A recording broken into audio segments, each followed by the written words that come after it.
All right, so the next one here, a covert CIA campaign to smear China started in 2019. So Reuters reported last week that under the direction of then President Donald Trump, the CIA launched a covert campaign in 2019 on social media to turn public opinion in China against the government. Former U.S. officials said that Trump's authorization allowed the CIA to take action in China and in countries where Washington and Beijing are vying for influence.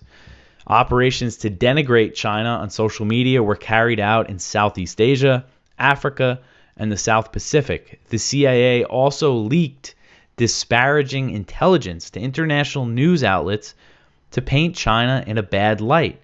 So, to me, that's a big part of this, saying that the CIA was leaking things to the media. If you look at 2019, 2020, there's so much negative media coverage of China. And I mean, like, even before COVID, 2019, this is when the narrative about the Uyghurs really started to kick off. And you had Mike Pompeo declare it was a genocide, even though there's no evidence of that. And, you know, this definitely makes me suspicious of those types of narratives that were pushed. There was also this big organ harvesting accusation.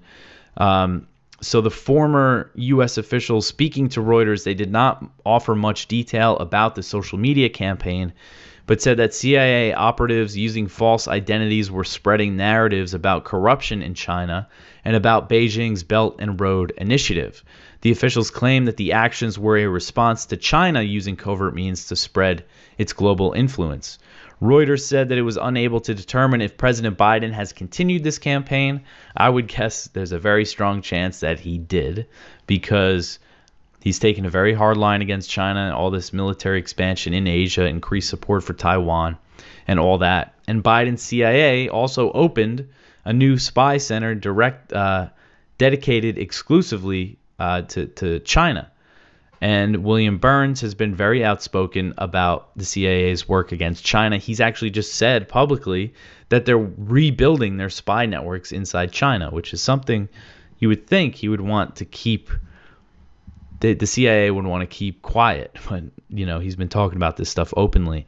So in response to this report, the Chinese Foreign Ministry said that the CIA operations show that the U.S. uses, quote, public opinion space and media platforms as weapons to spread false information and manipulate international public opinion, end quote.